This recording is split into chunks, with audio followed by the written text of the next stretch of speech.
चलो बच्चों, चलिए प्रश्न को पढ़ते हैं और समझते हैं। वृत्तों एक्स का वर्ग प्लस वाई का वर्ग बराबर 4 तथा एक्स का वर्ग प्लस वाई का वर्ग बराबर 4x से घिरे क्षेत्र का क्षेत्रफल ज्ञात कीजिए। तो यहाँ पर हमें दो वृत्त दिए गए हैं और दोनों वृत्तों के मध्य का क्षेत्रफल हमें ज्ञात करना है। प्रश्न को हल करने से पहले हम प्रश्न के लिए मुख्य अवधारणा लिख लेते हैं। तो हमारे इस प्रश्न के लिए मुख्य अवधारणा, जिसकी सहायता से हम इस प्रश्न को हल करेंगे।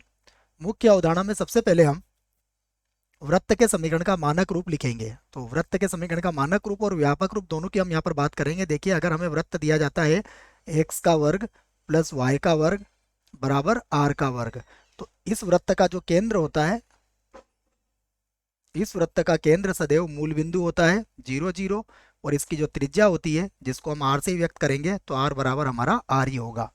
उसके बाद यदि वृत्त का समीकरण इस रूप में दिया जाए, एक्स माइनस एच का वर्ग प्लस वाई माइनस के का वर्ग और बराबर आर का वर्ग, तो इस स्थिति में याद रखें आप, इसका जो केंद्र होगा वो भी आपको पता होना चाहिए। इसका केंद्र एच कॉमा के होगा और इसकी जो त्रिज्या होगी वो आर बराबर आर ही आप यहाँ पर कह सकते हैं। तो ये दोनों बातें हमें याद होना चाहिए। अब जो प्रश्न में हमें वृत्त दिए गए हम उन्हें लिख लेते हैं। तो देखो, पहला वृत्त दिया हुआ है एक्स का वर्ग प्लस वाई का वर्ग बराबर 4। इसे बना देंगे हम समीकरण 1, और इसका जो केंद्र होगा जिसको हम C1 से व्यक्त कर सकते हैं, तो इसका केंद्र होगा 0 0 तथा इसकी त्रिज्या को हम R1 से व्यक्त कर देते हैं, इसकी त्रिज्या होगी 2। उसके बाद जो दूसरा वृत्त दिया है उसे भी मैं लिख देता हूँ। दूसरा वृत्त है हमारे पास एक्स का वर्ग प्लस वाई का वर्ग, और 4x को भी मैं बराबर किधर लेके आ जाता हूँ, 4x बराबर 0। तो पहले हमें इस वृत्त को थोड़ा सा बदलना पड़ेगा। एक्स का वर्ग प्लस वाई का वर्ग माइनस का 4x। अब यहाँ x का गुणांक यदि माइनस का 4 है तो इसका आधा करेंगे, धनात्मक गुणांक की ले लेते हैं हम यहाँ पर। तो 2 का वर्ग एक बार जोड़ देंगे और घटा देंगे, या फिर इधर वाले पक्ष में जोड़ देंगे। तो अब इससे देखिए क्या बनेगा, इसे हम इस प्रकार से लिख सकते हैं, यह बन जाएगा x माइनस 0 का वर्ग प्लस यह बनेगा y माइनस 2 का वर्ग और बराबर हो जाएगा 2 का वर्ग। यह बन जाएगी हमारी समीकरण 2। इसके केंद्र को मैं C2 से व्यक्त कर देता हूँ। तो इसका केंद्र क्या हो जाएगा, इसका केंद्र हो जाएगा 0 2 के बराबर, ये इसका केंद्र होगा। और उसके बाद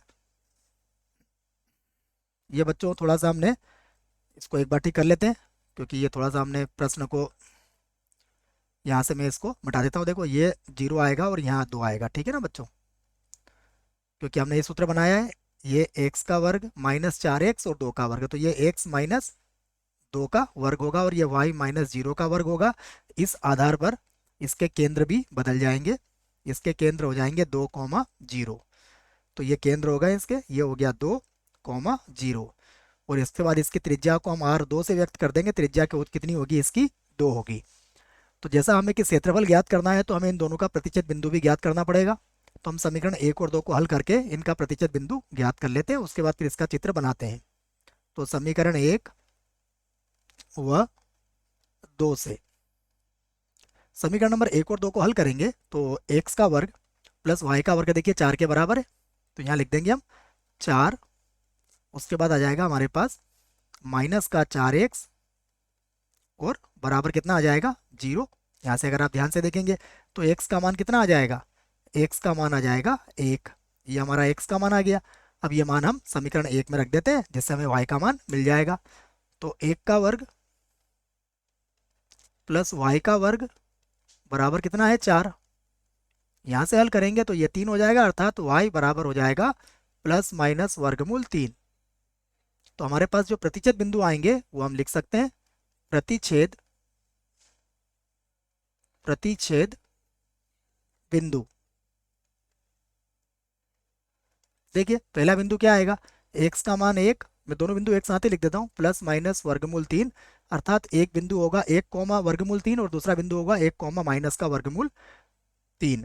अब हम इससे संबंधित चित्र बनाते हैं। तो सबसे पहले मैं दो वृत्त बना लेता हूँ। देखिए, यह मैंने एक वृत्त यहाँ पर बना दिया है, और इस वृत्त का जो केंद्र है वो मैंने लिया है मूल बिंदु पर, अर्थात ये x square plus y square बराबर 4 वाला वृत्त है। अब अगला जो वृत्त है उसका केंद्र कितना है, उसका केंद्र है 2,0 और त्रिज्या कितनी है, 2 है, अर्थात वो जो नया वृत्त बनेगा वह मूल बिंदु से गुजरेगा, ये हम कह सकते हैं। तो इस वृत्त को मैं यहाँ से बना देता हूँ, देखो तो यह वृत्त हमारा कुछ इस प्रकार से यहाँ से बन जाएगा बच्चों। इसको मैं यहाँ से इस प्रकार बना देता हूँ, ठीक है। इसको एक बार और बना लेते हैं भले, ये हमारा वृत्त हो जाएगा। और इसकी जो त्रिज्या है वो भी 2 है, तो ये बिंदु जो होगा ये कितना हो जाएगा, 4,0 हो जाएगा। ये हमारा मूल बिंदु होगा 0,0। अब हमें इनके मध्य का छायांकित भाग निकालना है, तो छायांकित भाग कहाँ मिलेगा ये भी हम ढूंढ सकते हैं। इसका जो छायांकित भाग होगा वो ये होगा बच्चों, ये भाग होगा, ये भाग हमें निकालना है। तो हम क्या करेंगे, यहाँ से एक लंब खींच देंगे इसके ऊपर। अर्थ ये हुआ कि अब हमें इसका प्रतिच्छेद बिंदु भी हमें ज्ञात हो गया है। तो इसका प्रतिच्छेद बिंदु क्या होगा, देखो यहाँ पर हम देखें तो इसका जो प्रतिच्छेद बिंदु आया है वो हमने यहाँ पर लिखा है, यह है x का मान 1 और y का मान कितना है, वर्गमूल 3। और यहाँ वाला जो बिंदु है इसको भी मैं लिख देता हूँ, ये बिंदु है 1, माइनस का वर्गमूल 3, माइनस का वर्गमूल 3 हो जाएगा ये। अब हम यहाँ पर चित्र बनाने से हमें ये फायदा मिलेगा कि अब हम इसका क्षेत्रफल आसानी से निकाल सकते हैं। तो ये जो बिंदु होगा, अब ये बिंदु पता लग गया हमें 1 होगा। तो देखिए हम क्या करेंगे, सबसे पहले इस भाग को 2 भागों में निकालेंगे और उसके बाद उसको दुगना भी करेंगे। तो मैं इस भाग को थोड़ा सा आपको और अच्छे से समझाने के लिए, देखिए सबसे पहले हम क्या करेंगे, इस भाग का क्षेत्रफल निकालेंगे, उसके बाद इसके पास वाले भाग का क्षेत्रफल निकालेंगे, दोनों को जोड़ेंगे और फिर उसमें 2 का गुणा कर देंगे। तो इस बात को समझ में आ गया होगा आपको। मैं यहाँ से कुछ नाम दे देता हूँ, ओ ए, यहाँ पर हो जाएगा बी, यहाँ पर दे देंगे हम सी, इतने से हमारा काम चल जाएगा। मैं लिख देता हूँ इसको, छायांकित भाग का क्षेत्रफल बना लेते हैं अब। तो यहाँ से लिखेंगे अब हम छायांकित भाग का क्षेत्रफल, यहाँ से लिख लेते हैं छायांकित भाग का क्षेत्रफल। और यहाँ से लगाता हूँ मैं बराबर। देखिए सबसे पहले मैं इसको 2 से गुणा कर रहा हूँ क्योंकि हम ऊपर क्या क्षेत्रफल निकालेंगे, और इसमें सबसे पहले हम क्षेत्रफल किसका निकालेंगे, हम निकालेंगे ओ ए बी ओ का क्षेत्रफल। पहले हम इस क्षेत्रफल को निकालेंगे, फिर इसमें क्या जोड़ेंगे, इसमें जोड़ेंगे ए, उसके बाद बी, उसके बाद सी और उसके बाद ए का क्षेत्रफल। ये हमने इन दोनों को जोड़ लिया है, तो बराबर ये होगा 2। और उसके बाद देखिए जब क्षेत्रफल की बात आएगी तो सबसे पहले हमारी सीमा कितनी चलेगी, 0 से 1। मैं यहाँ लिख देता हूँ, सीमा होगी 0 से 1, और 0 से 1 में हम इस वृत्त का प्रयोग कर रहे हैं। ये जो वृत्त मैंने आपको बता रहा हूँ ये हमारा दूसरा वृत्त है, तो इसके लिए हम दूसरे वृत्त का प्रयोग करेंगे, ये याद रखें आप। तो ये होगा y dx, और यहाँ पर वृत्त कौन सा होगा, मैं लिख देता हूँ, यहाँ पर वृत्त, दूसरा वृत्त हम प्रयोग में लेके आएंगे क्योंकि उसी का यहाँ पर वक्र बन रहा है। उसके बाद जो पहला वक्र है उसकी सीमा कहाँ से चलेगी, 1 से 2 तक। तो मैं फिर से लिख देता हूँ प्लस, अब जो हमारे पास मान आएगा उस सीमा आएगी वो 1 से 2 होगी। यहाँ पर भी लिखेंगे हम y dx, और यहाँ पर लिखेंगे वृत्त, पहले वृत्त का प्रयोग यहाँ पर किया जाएगा। और 2 का गुणा क्यों कर रहा हूँ ये भी मैंने आपको समझा दिया क्योंकि नीचे का भी तो भाग है, और ये मैंने इसको कोष्टक में बंद कर दिया है। अब हम इससे संबंधित मान रख देते हैं और 2 का गुणा दोनों में कर लेंगे जिससे कि हमें सीमा रखने में दिक्कत नहीं आए। तो अब बराबर लिखूंगा मैं 2, उसके बाद ये हो गया 0 से 1। देखो दूसरे वृत्त से y का मान क्या निकलेगा, वर्गमूल के अंदर निकलेगा, मैं दिखा देता हूँ आपको। दूसरे वृत्त से y का मान जो निकलेगा वो निकलेगा 4 माइनस, ये पूरा वर्गमूल के अंदर लिख दूंगा मैं, ये होगा वर्गमूल के अंदर 4, उसके बाद माइनस x माइनस 2, और पूरे की घातांक कितनी हो जाएगी 2, और यहाँ पे लिख देंगे हम dx, इसको अलग कर दिया है मैंने। फिर यहाँ पे लिखूंगा 2, उसके बाद अब समाकलन की लिमिट कितनी है, 1 से 2 है। यहाँ से भी y का मान निकालेंगे, यहाँ से y का मान कितना निकलेगा, समीकरण नंबर 1 से 4 माइनस x का वर्ग का वर्गमूल, ये होगा 4, उसके बाद हो जाएगा माइनस x का वर्ग, और ये हो जाएगा dx। 2 का गुणा मैंने दोनों में अलग अलग कर दिया है। अब दोनों से संबंधित समाकलन का जो सूत्र है वो भी हमें याद होना चाहिए, तो मैं सूत्र लिखता हूँ यहाँ पर सबसे पहले। तो यहाँ जो सूत्र लिखने वाला हूँ उसे देखिएगा आप। हमें पता है कि यदि हमें समाकलन करना होता है, यहाँ से लिख देता हूँ सूत्र को, कि वर्गमूल a का वर्ग माइनस एक्स का वर्ग डी एक्स। इसका समाकलन होता है 1/2 एक्स वर्गमूल ए का वर्ग माइनस एक्स का वर्ग, और प्लस फिर आता है ए का वर्ग बटा 2, उसके बाद होगा साइन इनवर्स, और ये हो जाएगा एक्स बटा ए, और ये होगा प्लस सी। तो ये सूत्र की सहायता हम यहाँ पर लेने वाले हैं। तो अब हम लिखेंगे फिर से बराबर, यहाँ से लिखता हूँ मैं बराबर, ये था 2, और अब हम समाकलन कर देंगे इसका। तो ये समाकलन किसका करने वाले हैं हम, 4 माइनस एक्स माइनस 2 की घातांक 2 का, तो 4 2 का वर्ग होता ही है। तो इसका समाकलन करेंगे तो सबसे पहले आएगा 1/2, उसके बाद एक्स के स्थान पर क्या आएगा, देखिए एक्स के स्थान पर लिखना पड़ेगा एक्स माइनस 2, तो यहाँ पर लिखेंगे एक्स माइनस 2, उसके बाद वर्गमूल के अंदर आएगा 4 माइनस एक्स माइनस 2, और इसका वर्ग हो जाएगा, यह हो गया हमारे पास। उसके बाद प्लस, अब बनेगा ए का वर्ग, ए का मान कितना है 4, ए का मान 2 है, और 2 का वर्ग 4 ही हो जाएगा, तो 4/2 लिख दूंगा। उसके बाद आएगा साइन इनवर्स, अब एक्स के स्थान पर क्या आएगा एक्स माइनस 2, और बटे में ए के स्थान पर क्या आएगा 2।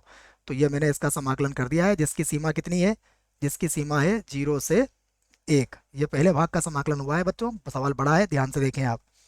उसके बाद फिर से लिखेंगे हम, यहाँ प्लस लगा देंगे, यहाँ से लगा देता हूँ मैं प्लस, यहाँ पर है 2, उसके बाद फिर से अब समाकलन होगा, तो 1/2, यहाँ पर आ जाएगा एक्स, वर्गमूल के अंदर होगा 4 माइनस एक्स का वर्ग प्लस ए का वर्ग मतलब 4 है, तो 4/2, उसके बाद होगा साइन इनवर्स, और एक्स बटे में आ जाएगा 2, और इसकी सीमा कितनी है देख लीजिए, इसकी सीमा है हमारे पास 1 से 2, तो यहाँ पर इसकी सीमा 1 से 2, याद रखें आप, ये 1 से 2 है। अब अगर आप ध्यान से देखोगे तो सबसे पहले तो ये बटे का 2 है, ये कॉमन निकाल के ये इस 2 से हम काट देंगे, तो ये 2 को तो अब हमें लिखना नहीं है। अब बराबर देखिए, अब हम सबसे पहले 1 रखेंगे, यहाँ पर 1 रखेंगे, तो 1 में से 2 गया, कितना बचेगा 1, यहाँ बचेगा 1, और यहाँ पर 1 रखेंगे आप, तो जब 1 रखेंगे यहाँ पर एक्स का मान, ये 1 रखने पर बच्चों माइनस का 2 आएगा ना, माइनस का 1 आएगा यहाँ, याद रखें आप। एक्स का मान जैसे हमने 1 रखा, ये हमें क्या मिल गया है माइनस का 1, ठीक है। यहाँ देखिए 1 का वर्ग 4 में से 1 गया, तो वर्गमूल 3 बचेगा यहाँ पर, यहाँ हो जाएगा वर्गमूल 3। उसके बाद देखिएगा, अब हम यहाँ पर 1 रखेंगे, तो ये बनेगा 2 तो कॉमन निकाल ही लिया हमने, यहाँ पर रहेगा 4, और यहाँ पर रखेंगे हम लोग 1। जब यहाँ पर 1 रखेंगे तो देखिए क्या बनेगा, यहाँ लिख लेते हैं हम साइन इनवर्स, और ये हो जाएगा माइनस का 1/2। उसके बाद हमें क्या रखना है 0, तो यहाँ पर अब 0 रख लेते हैं, तो माइनस लगाएंगे यहाँ पर। सबसे पहले मैं इसको कोष्टक में बंद कर देता हूँ, उसके बाद अब माइनस लगाएंगे, और हमें 0 रखना है, तो 0 रखेंगे, तो 0 माइनस 2, यहाँ हो जाएगा माइनस का 2। यहाँ पर 0 रखेंगे तो ये तो 0 हो जाएगा, अर्थात ये तो पूरा ही 0 हो गया बच्चों, इसको लिखने की ज़रूरत नहीं है। यहाँ पर हम 0 रखेंगे, देखिए इस 0 को मैं एक बार और बना देता हूँ ताकि समझ में आ जाए ये 0 कैसे आया, इसको एक बार और चाहो तो समझ लो आप। जैसे हम एक्स का मान यहाँ 0 रखेंगे, तो ये तो वर्गमूल के अंदर 0 हो जाएगा, जो इसको भी 0 कर देगा, अर्थ ये हुआ कि यहाँ पर तो 0 हो चुका है। उसके बाद यहाँ पर है 4, और यहाँ पर 0 रखेंगे तो माइनस साइन इनवर्स -1 हो जाएगा ये, तो ये होगा साइन इनवर्स, और यहाँ पर माइनस का 1 बनेगा। अब इसे लिख दिया है मैंने, फिर से लगाएंगे प्लस का चिन्ह।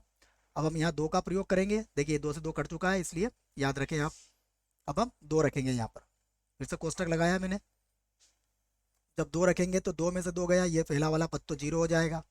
उसके बाद यहाँ होगा प्लस का 4, और यहाँ 2 रखेंगे तो साइन इनवर्स 1 बन जाएगा, ये हो जाएगा साइन इनवर्स 1।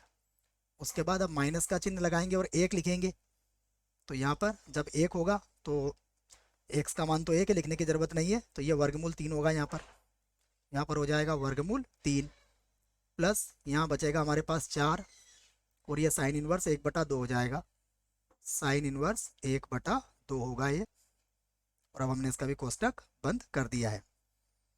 अब लिख लेते हैं इसे। तो सबसे पहले देखिएगा, मैं लिखूंगा माइनस का वर्गमूल 3, ये है माइनस का वर्गमूल 3 लिख दिया मैंने, देखिए। उसके बाद यदि कुछ कट रहा है तो उसे मैं आपको दिखा भी देता हूँ क्या क्या कटेगा यहाँ से, देखिए ये हो जाएगा हमारे पास। सबसे पहले देखो 4 साइन इनवर्स माइनस का 1/2 है, ये प्लस का है, ये माइनस, लेकिन ये माइनस का हो जाएगा। और 4 साइन इनवर्स 1/2 ये भी माइनस का होगा बच्चों। मैं इन दोनों को जोड़ के लिख देता हूँ एक साथ ही, जिससे कि थोड़ा आसान हो जाए हमारे लिए। क्या करने वाला हूँ मैं, देखिए समझिएगा। ये होगा 4 साइन इनवर्स माइनस 1/2, और ये भी माइनस का हो जाएगा। ये दो वाला भी बच्चों डबल हो गया √3, तो मैं इसको भी जोड़ के लिख देता हूँ, जिससे कि थोड़ा सा हमें कम लिखना पड़े। यहाँ पर मैं इसको दोबारा लिख देता हूँ। देखिए क्या होगा, माइनस का वर्गमूल 3 और माइनस का वर्गमूल 3, ये जुड़ के कितना हो जाएगा, -2 वर्गमूल 3, ये हो गया। उसके बाद देखिए ये 4 और ये 4 8 हो जाएगा, तो ये हो जाएगा -8, और साइन इनवर्स अब हो जाएगा 1/2। उसके बाद आगे देखिए यहाँ पर है -4 साइन इनवर्स -1, तो इसका माइनस को प्लस कर देगा, तो ये 4 और 4 8 हो जाएगा, तो ये हो गया 8, और यहाँ पर हो जाएगा साइन इनवर्स 1। ये मैंने सभी को लिख लिया है। उसके बाद देखिएगा, अब फिर से लिखेंगे बराबर -2 वर्गमूल 3, उसके बाद -8 है। अब बताइए 1/2 कितने डिग्री पर होता है साइन में, ये साइन 30 डिग्री का मान होता है, अर्थात ये हो जाएगा π/6। उसके बाद फिर प्लस यहाँ पर भी है 8, साइन इनवर्स 1 कब होता है, ये π/2 के बराबर होता है, तो इसको लिख लिया मैंने π/2। अब यहाँ से हम इसको जोड़ के बता देता हूँ आपको, जिससे कि यहीं पर हमारा उत्तर आ जाए। देखिए सबसे पहले जब आप इसको ध्यान से देखोगे तो 8π/6 है, और ये 8π/2 है, तो ये 2 से कट जाएगा, तो यहाँ कितना बचेगा हमारे पास, ये होगा 4π। और जब इसको 2 से काटोगे तो ये होगा -4π, और बटे में कितना आ जाएगा, बटे में आ जाएगा 3, तो ये 12 में से 4 गए, 8π/3 बचेगा यहाँ पर। तो मैं इसको आगे लिख देता हूँ यहाँ पर जमा के। सबसे बाद हो जाएगा ये 8π, बटे में आ जाएगा 3, और -2 वर्गमूल 3, और यही हमारे प्रश्न का उत्तर होगा। आशा करता हूँ आपको इस प्रश्न का उत्तर समझ में आया होगा। धन्यवाद।